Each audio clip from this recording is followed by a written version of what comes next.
प्रिय विद्यार्थी मित्रों, welcome to my YouTube channel Hardik Joshi. मित्रों, आज આપણે ધોરણ 12 ભૌતિક વિજ્ઞાનમાં ગુજકેટની જે પરીક્ષા છે જે ઓગસ્ટ 2020માં લેવાયેલી છે એનું આપણે સંપૂર્ણ સોલ્યુશન જોઈશું। મિત્રો, આ જે પેપર છે એમાં સેટ નંબર 7 જે છે એનું આપણે સોલ્યુશન આજે જોવાના છે। તો પહેલો પ્રશ્ન મિત્રો આ રીતે છે, 283 વોલ્ટ મહત્તમ મૂલ્ય અને 50 હર્ટ્ઝ આવૃત્તિવાળો સાઇન પ્રકારનો વોલ્ટેજ LCR શ્રેણી પરિપથને લાગુ પાડેલ છે, જેમાં અવરોધ કેપિટલ R બરાબર 3 ઓહ્મ, ઇન્ડક્ટન્સ L બરાબર 25.48 મિલી હેનરી અને કેપેસિટન્સ C બરાબર 796 માઇક્રોફેરાડ છે।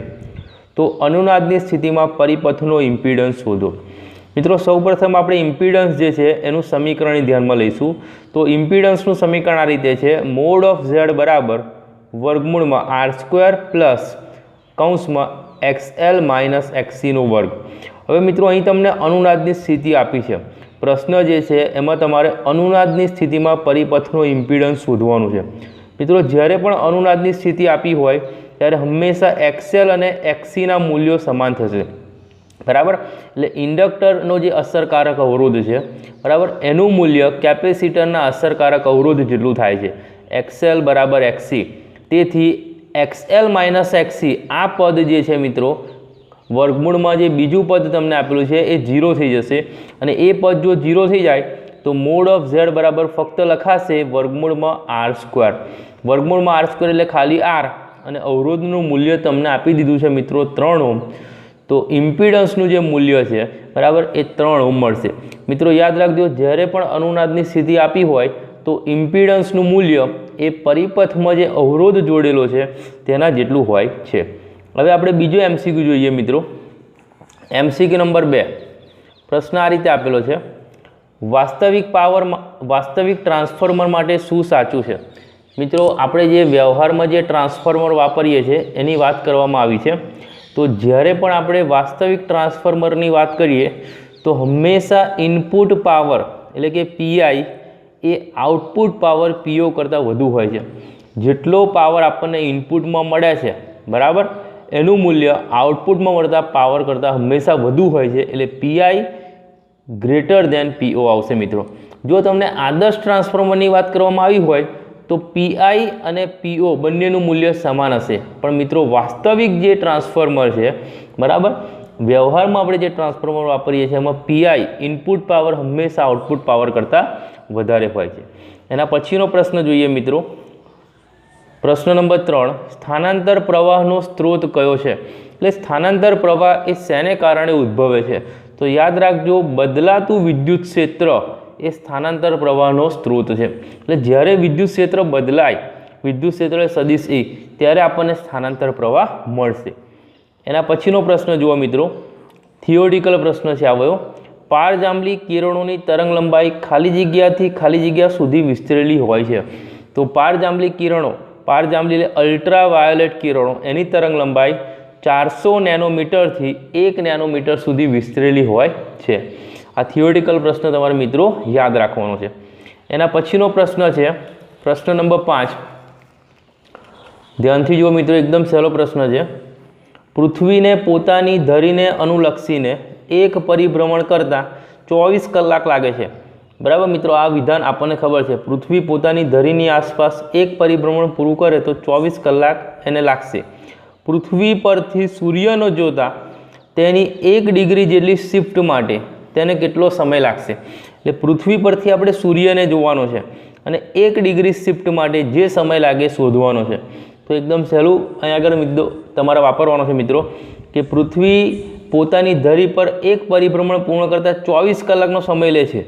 હવે એક પરિભ્રમણ એટલે યાદ રાખજો 360 કોણનું મૂલ્ય, એટલે 24 કલાકમાં પૃથ્વી 360 કોણ જેટલું પરિભ્રમણ કરે છે, બરાબર। એટલે લોજિક તમારે આ રીતે લખવાનું છે મિત્રો, કે 360 ડિગ્રી જેટલું પરિભ્રમણ માટે લાગતો સમય 24 કલાક। 24 કલાકને આપણે મિત્રો મિનિટમાં ફેરવીએ તો 24 ગુણ્યા થઈ જશે 60, બરાબર। કલાકને મારે મિનિટમાં ફેરવવા હોય તો 60 વડે ગુણી કાઢવાના। તો 360 ડિગ્રી માટે ધારો કે 24 કલાકને 60 મિનિટ, બરાબર, એટલે 24 ગુણ્યા 60 મિનિટ જેટલો સમય લાગતો હોય તો 1 ડિગ્રી માટે કેટલો સમય લાગે? તો ચોકડી ગુણાકાર કરી દેવાનો છે. ટી બરાબર 1 ગુણ્યા મિનિટમાં જે મૂલ્ય છે હું ધ્યાનમાં લઉં છું 1 ગુણ્યા 24 ગુણ્યા 60 ભાગ્યા 360. મિત્રો આનું તમારે સાદુરૂપ મેળવવાનું છે તો ધ્યાનથી જુઓ તો 0 0 કેન્સલ થશે. 6 ગુણ્યા 6 થાય છે 36 અને 24 ભાગ્યા 6 કરશો એટલે 4. તો 1 ડિગ્રી જેટલા પરિભ્રમણ માટે 4 મિનિટનો સમય લાગશે. મિત્રો MCQ નંબર 6, કાચના લેન્સ માટે f બરાબર +50 સેન્ટીમીટર હોય તો લેન્સનો પાવર ખાલી જગ્યા છે. મિત્રો લેન્સ માટે તમને f એટલે કેન્દ્ર લંબાઈની કિંમત આપી છે. કેન્દ્ર લંબાઈ f બરાબર 50 સેન્ટીમીટર, પણ મૂલ્ય ધ્યાનથી જુઓ ધન છે. એટલે જ્યારે પણ તમને કેન્દ્ર લંબાઈ ધન આપી હોય તો બહિર્ગોળ લેન્સ તમારે સમજવાનું. f બરાબર 50 સેન્ટીમીટર તો પાવર શોધવાનો છે. તો સૌપ્રથમ આપણે 50 સેન્ટીમીટરને મીટરમાં ફેરવીએ. f બરાબર +50 સેન્ટીમીટર એટલે 0.5 મીટર થશે. મિત્રો અહીં આગળ આપણું fનું મૂલ્ય ધન તમારે ધ્યાનમાં લેવાનું છે. બરાબર. હવે લેન્સનો જે પાવર છે એનું સમીકરણ છે p બરાબર 1/f. કેન્દ્ર લંબાઈના વ્યસ્તને આપણે પાવર કહીએ છીએ મિત્રો. તો 1/f એટલે 1/0.5 કરી દેવાના છે એટલે 10/5 થશે.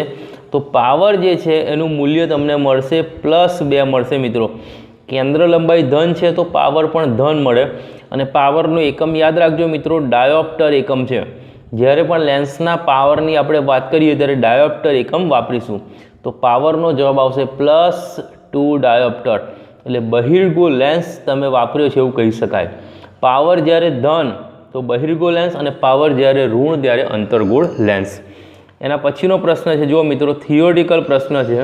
બરાબર. 7મો નંબર, કોઈપણ પ્રવાહીની અંદર એક લેન્સ કે જેનું વક્રી ભવનાંકનું મૂલ્ય 1.5 છે ને અદૃશ્ય કરવા માટે તે પ્રવાહીનો વક્રી ભવનાંક ખાલી જગ્યા હોવો જોઈએ.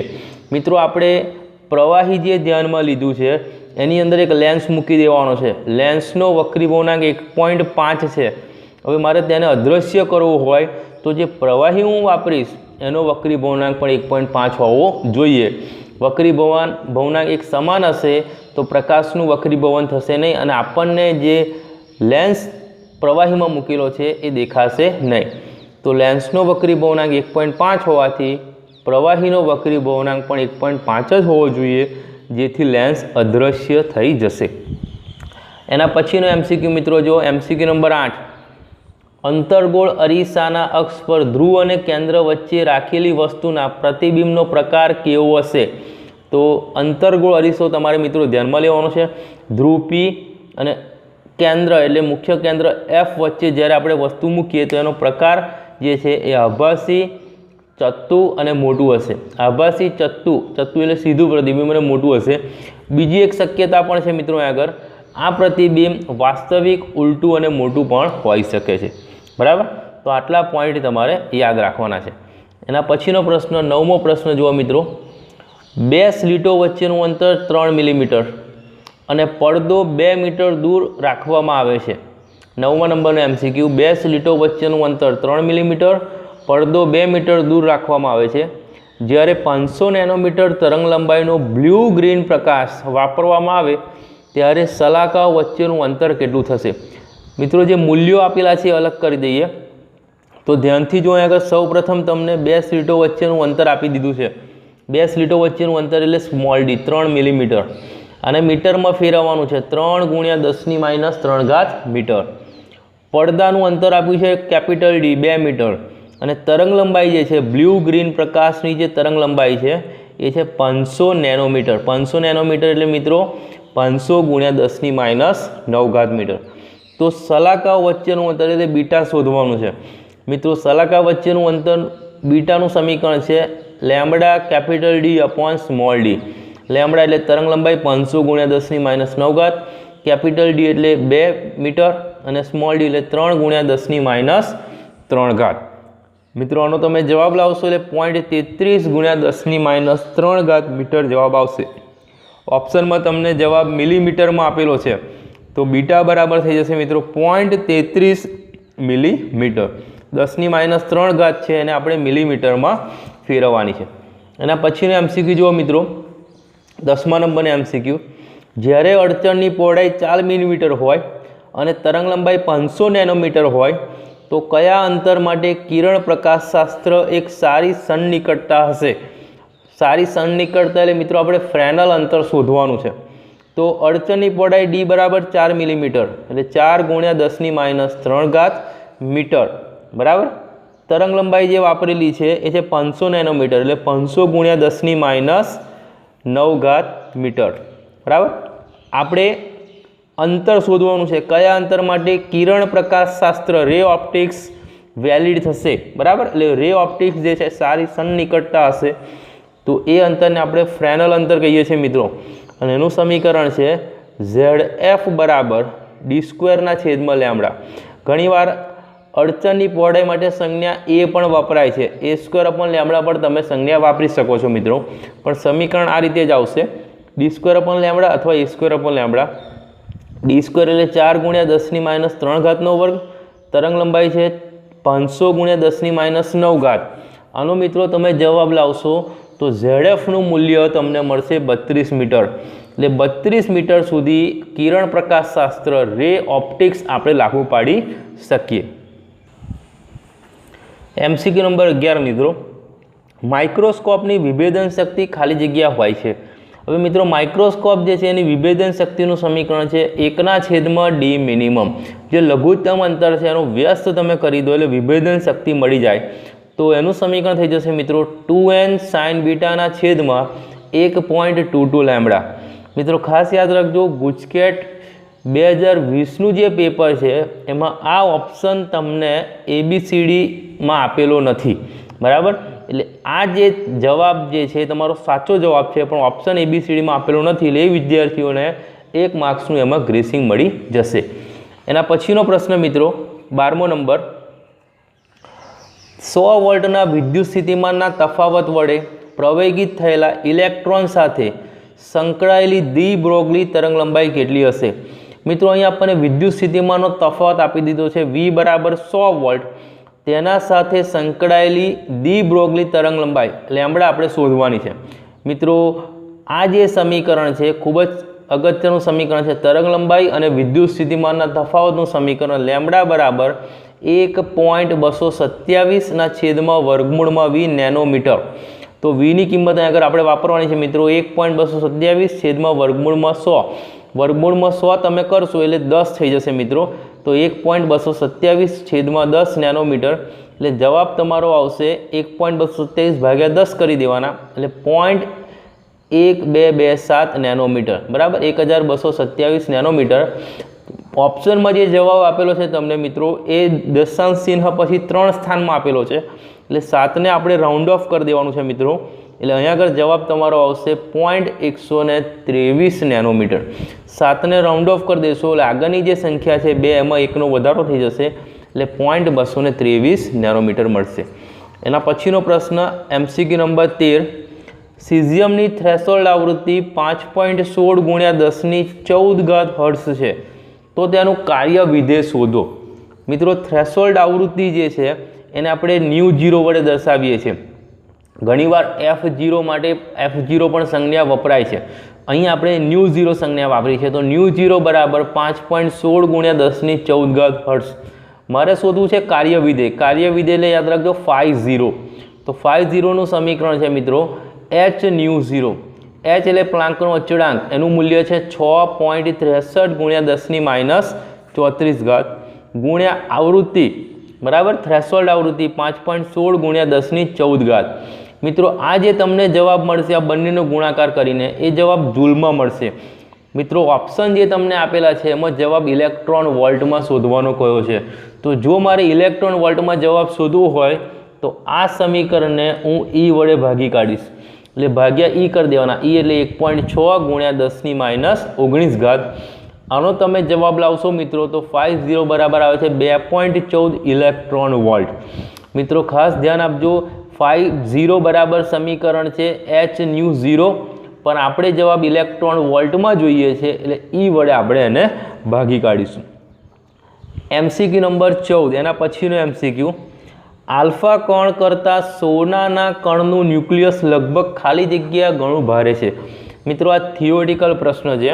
તો આલ્ફા કણની સરખામણીમાં સોનાના કણનું આપણે ન્યુક્લિયસ ધ્યાનમાં લઈએ તો લગભગ 50 ગણું ભારે આપણને મળે છે મિત્રો। એના પછીનો એમસીક્યુ નંબર 15 જુઓ।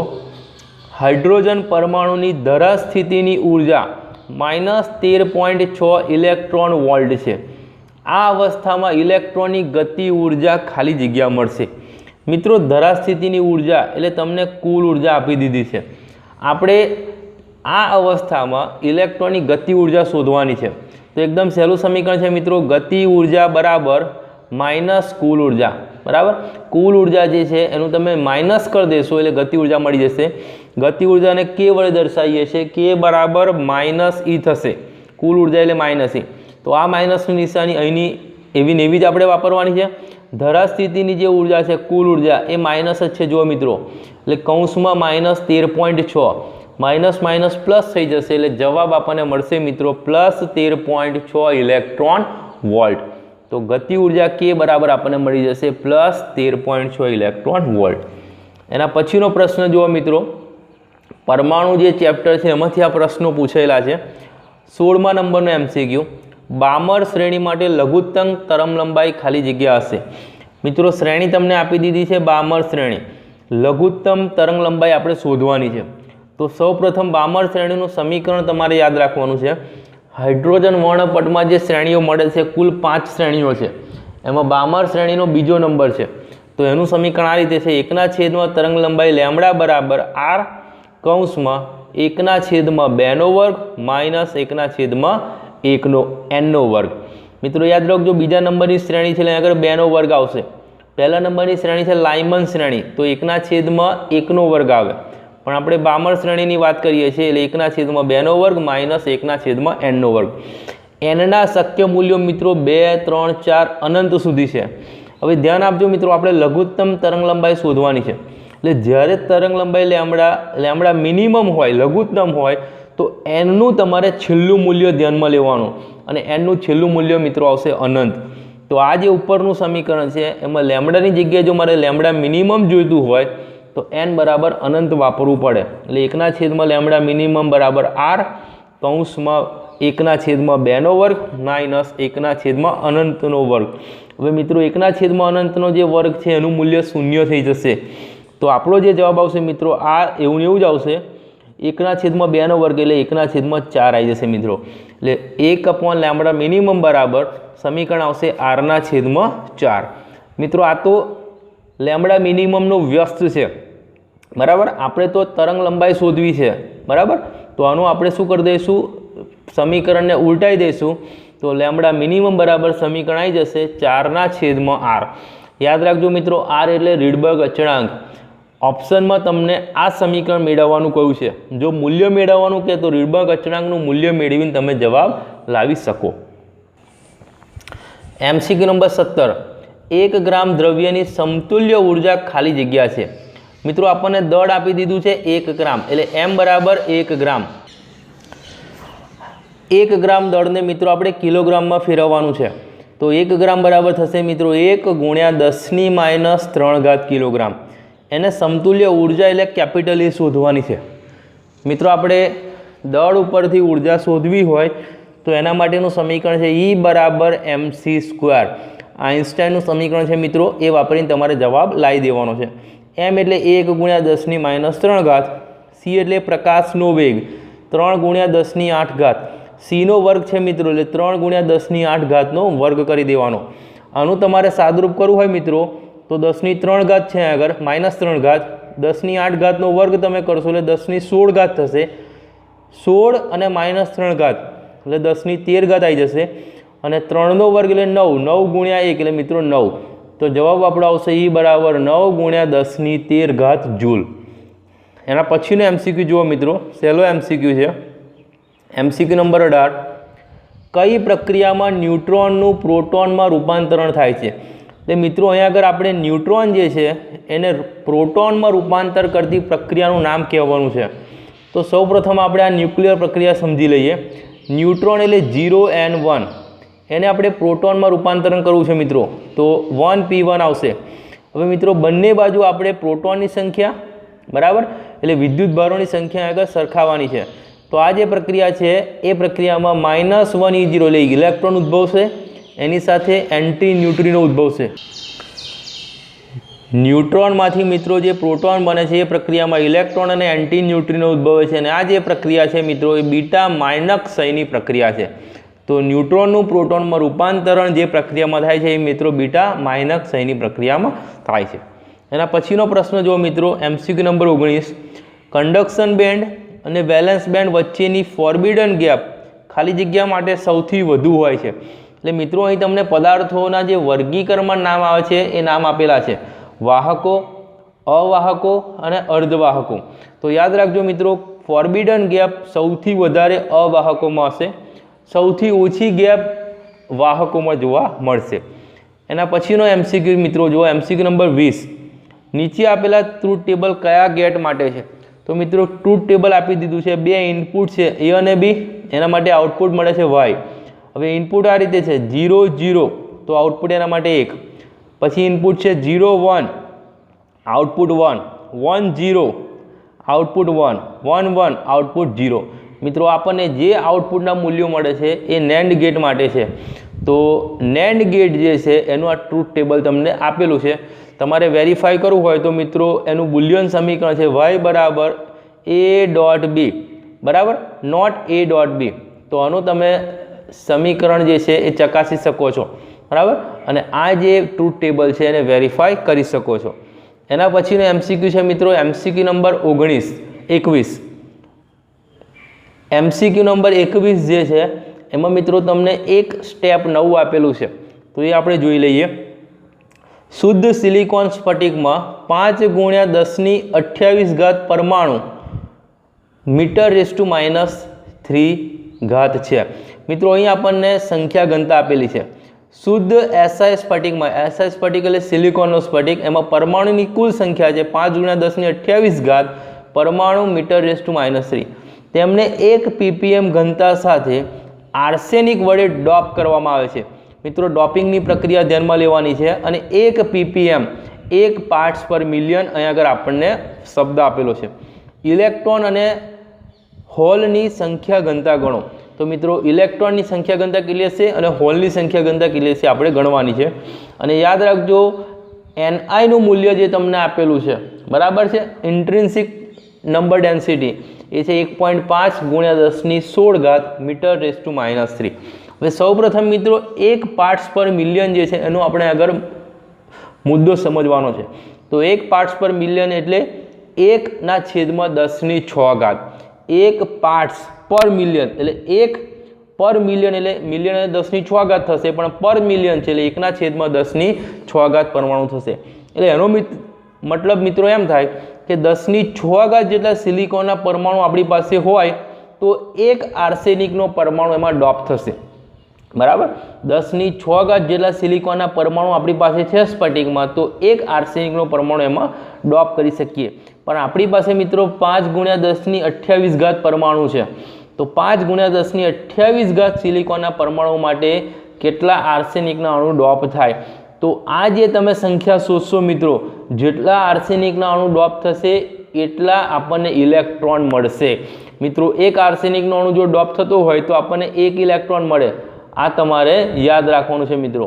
અહીં આગળ આપણે 5 × 10⁻28 × 1/10⁶ કરીએ તો એનો જવાબ આપણને મળે છે મિત્રો 5 × 10⁻22 આર્સેનિકના અણુ।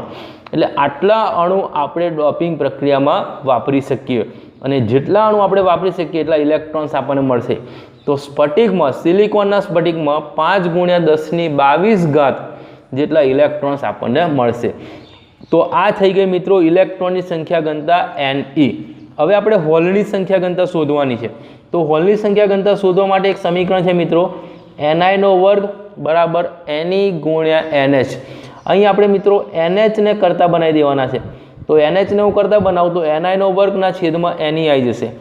Ni² ઇન્ટ્રિન્સિક નંબર ડેન્સિટી મિત્રો તમને આપી દીધી છે, બરાબર, 1.5 × 10⁻16 એનો વર્ગ કરી દીધો, છેદમાં Ne એટલે ઇલેક્ટ્રોનની સંખ્યા ઘનતા એ આપણે શોધી 5 × 10⁻22। તો આનો મિત્રો તમે જવાબ લાવી દેશો તો NH નું મૂલ્ય જે છે હોલની સંખ્યા ઘનતા મિત્રો આપણને શોધવાની કઈ છે તો એ મળી જશે 4.5 ગુણ્યા 10⁹ મીટર/-3। તો જવાબ જે છે મિત્રો ઓપ્શનમાં તમને હોલની સંખ્યા ઘનતા શોધવાનું કહ્યું છે તો છેલ્લે તમારો જવાબ આવશે 4.5 ગુણ્યા 10⁹ મીટર/-3।